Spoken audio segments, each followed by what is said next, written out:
Hello YouTube and welcome to the nation of free to play. I'm Mr. Mondstadt and today it is time for another Spiral Abyss video. The new Spiral Abyss just came out and it does in fact not feature the secret source automaton overseer device. Yay!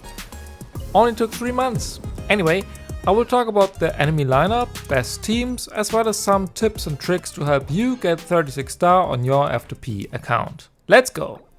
So let's talk about the enemies first. In 12-1 first half, we actually have some AoE. A bunch of Eremites await us here that will spawn in groups. Overall, they do not have any special mechanics or resistances, but overall a lot of HP. In the second half, we face one avatar of lava and the Mountain King. I guess this Saurian lives in floor 12 by now. In 12-2 we get more AoE with a bunch of rune machines, but once again they are not very restrictive in terms of elements. In the second half we get one Pyro Viob and the Terror Shroom, aka the Dendro Chicken. And in 12-3 the new local legend from the summer event area, the Cactus. This is annoying, but I will get to that in a bit. And in the second half the secret source automaton. Not the cryo one though, but the configuration device that spawns the pillars. Alright. The blessings, electro-charged and lunar-charged damage is increased by 75%. Inefa showcase makes sense. Second half, Night Soul damage increased by 75% for the rerun units. Alright. What and who should you play? The first half is obviously made for Inefa, so if you have her, she will feel very strong against this lineup. However, the first 2 chambers are not restrictive at all, so you can simply play your favorites here. However, the local legend basically requires you to use Electro and Hydro. Not exclusively, but just as in Stygian Onslaught, you need Taser to get his resistance down, so yeah. Neuvillette, Fischl, Baressa, Yelan, Clorin, Auron, Xingqiu and Ayato are only some options to meet this requirement. For DPS, you can also play any other element as long as you can deal with the local legends mechanics. For the second side, Natlan DPSs are preferred, but you can also get away without. There are no hard restrictions in this one, but against 12-1, Pyro is useful, and against the Dendro Chicken, Electro is useful, and for the last boss, someone who can climb the pillars. With all of that in mind, let's have a look at every individual chamber. 12-1-1. The Eremites as single opponents are rather squishy, however the amount of them combined makes them one of the highest Abyss chambers ever. The good news is that it does not really matter who you're gonna play against them. AoE focused units do have an advantage though, so Neuvillette, Kazor or even Venti should be useful. Single target focused damage dealers like Ymir or Chaska are not recommended. Since they don't all spawn at the same time though, being able to switch in and out of your damage dealer is a benefit so that you have some flexibility in your rotations. 12-1-2. In the second half we face one avatar of lava. This one is just there to waste your first rotation before the actual boss spawns, the Mountain King. Again, I feel like I am recording this section once a month by now, but try to apply Pyro to all 3 balls that he spits out in order to get some of his HP down and stun him. During his spinning attacks, don't get too close and place your bursts and skills accordingly. He usually spins to the edge of the arena and back to the center, so you would probably waste your bandage burst if you place it too soon. Also, small bonus tip, it is fairly difficult to get any melts on this enemy because of his Dendro aura. Therefore it can be better to play Overload instead of Melt, both with and without Mawika. Especially if you have a C6 Chevrus, you might have an easier time with her. Also with the fact that Electro will be useful in the second chamber. Speaking of, 12-2-1. This chamber is very similar to the first one, but instead of Eremites, we get a bunch of Rune Sentinels and Drakes. The good news is that you can once again play whatever you like. They are freezable and have no special resistances against any element. Just physical is not recommended, but to be fair, physical is never recommended. Again, AoE characters have an advantage against them, so bear that in mind. The first wave will give you the sentinels, and once you got rid of them, you do have to deal with 3 drakes at once. What sounds intimidating at first is half that bad though in practice. Also important for you, if you should struggle with getting the next star in this abyss, you can actually change your teams and reset. 12-1-1 and 12-2-1 are not restrictive at all, and even though you need Electro and Hydro for the local legend, you don't need those for the first 2 chambers. So feel free to clear these with your best units no matter the element, and come back for 12-3 with some Hydro and Electro in your party. 12-2-2. On the other side, the Pyro Vibe is waiting for us. If you have your bursts ready, make sure to use them before it gets its shield and steals your energy.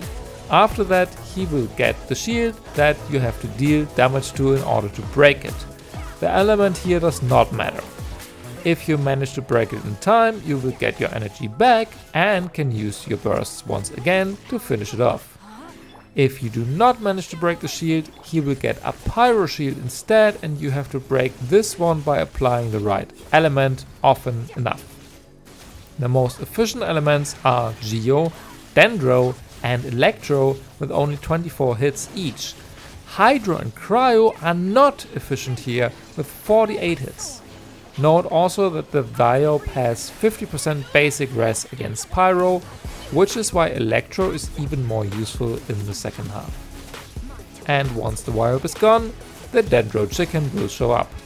It has high resistances against Dendro, just like the Mountain King. And on top of that, the Terror Shroom has 2 states. If you apply Electro to it, this bar will fill up. And once it is full, the enemy will attack you even harder for a few seconds before it falls to the ground and loses resistance. Then you can deal as much damage as possible. The second state is when you apply Pyro to it. In that case, the bar will decrease again and you can give the burning aura to the boss. In that case, it will spread spores and create fungi on the field as a reaction to that. Overall, this enemy does not have too much HP, but I would prefer to have at least some Electro application in my party. This way you can stun it and finish it off rather quickly. 12-3-1. It is finally time to face the new local legend from Nodland. If you have played the latest Stygian Onslaught already, you should be familiar with this enemy, and if not, listen up. During combat, the boss will summon 3 heads and hides underneath one of them. The other 2 are clones. On top of that, it will keep switching the heads to confuse you more on which one is the correct one to target. However, there is a way of telling which one is the real head.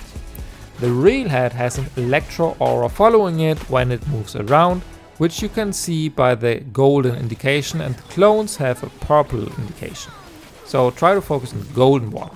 Also, the real head will have a face with a mustache on, so that is the one you want to target. Once you deal electro-charged or lunar-charged damage to the real head, it will stop switching positions. This is one reason why you need Electro and Hydro in your party. The second reason is the head's HP bar. You have to delete that in order to stun the boss and get its resistances down. The head itself has very high resistances against every element except Hydro and Electro, which is why it is very difficult to get rid of the head without these 2 elements. As if that was not enough reason to play Taser, the head takes 300% increased Electro and Lunar Charge damage. So once you get rid of the head, the boss will lose HP based on the amount of Hydro, Electro, Electro-charged and Lunar Charge damage that you dealt to the head. So to summarize, play Electro-charged or you are cooked. If you deal with this mechanic, the Abyss version of this boss should be alright to clear. However, this does not mean that you have to run Hydro and Electro units exclusively. As long as you get rid of the head, Afterwards you can also use other elements to deal damage, so in practice that would mean something like Arakino, Overvape, Navia Taser or another creative team comp. However, for me personally, Niviat with Auron, Farina and Xylonen or Kazua was the easiest and overall most comfortable clear, but I also do not own Clarin, Inefa or Veresa, who should also be able to deal with this abyss. 12, 3, 2. And last but not least, there is the configuration device. This one is not new, but here's how it goes. The boss will have 60% resistance against everything in its normal state. After 40 seconds it will perform a special attack and summon 2 pillars made out of phlogiston. If 40 seconds sounds too long for you, you can use night soul attacks to accelerate the process.